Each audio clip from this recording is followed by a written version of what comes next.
पीलमान कहने लगा, ए कहाँ जा रहे हो? अरे इस हाथी को हटा दो और फिर चाहे जहाँ चले जाओ। बोले ये किधर जा रहा है, मेरी भी जरा सुन ले बातें। हाथी को अलग हटाई करके फिर चाहे जहाँ चले जाइयो। हाथी को यहाँ से हटा करके फिर चाहे जहाँ चले जाइयो। कहने लगा, हाथी को हटा दो फिर चाहे जहाँ चले जाओ। भगवान कहने लगे, पीलमान तुझे नहीं मालूम हम कौन हैं?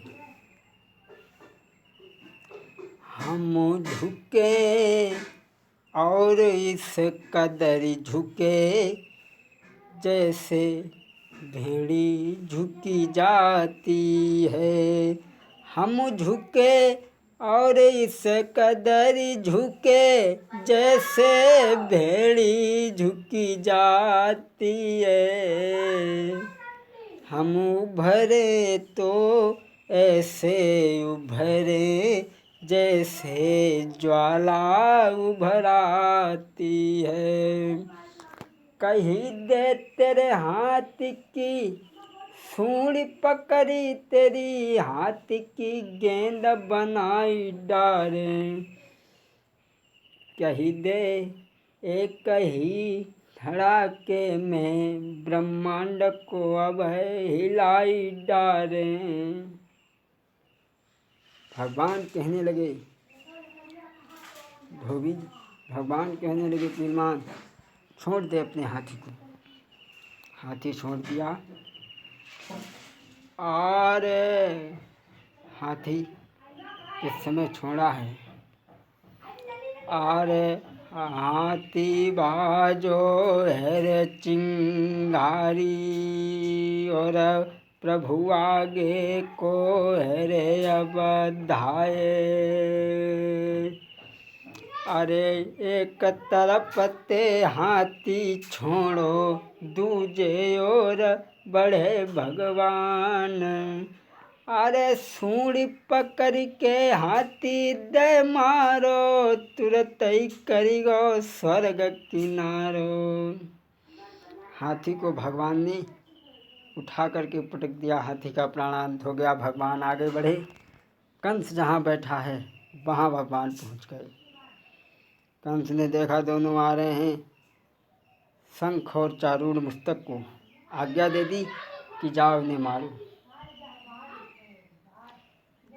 जैसे ही उन्हें आर्डर मिला, ऐसा ही नहीं भैया पहलवान टूट पड़े। और शंख और चारूढ़ पहलमात श्याम से रहे मिलाई। आरे शंख और चारूढ़ पहलमात श्याम से रहे मिलाई।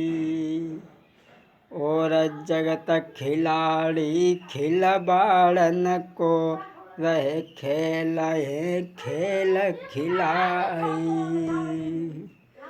अरे ये कयोर ते झुके कन्हैया, दूजे ओर झुके बलराम। अरे भौ इतनो भारी जो जनता हुई गई दुखी अपार। शंख और चारूढ़ मुस्तक को भगवान ने मार दिया। आगे बढ़े। मामा कंस गद्दी पे बैठा था, चोटी पकड़ के खींच लिया और ज़मीन पे पटक दिया। भगवान सीने पर बैठ गए। कहने लगे, मामा याद कर वो दिन तूने मेरी मैया के केस पकड़े करके रथ से नीचे खींचा था। याद कर वो दिन। भगवान कहने लगे, आज तुझे कोई नहीं बचा सकता।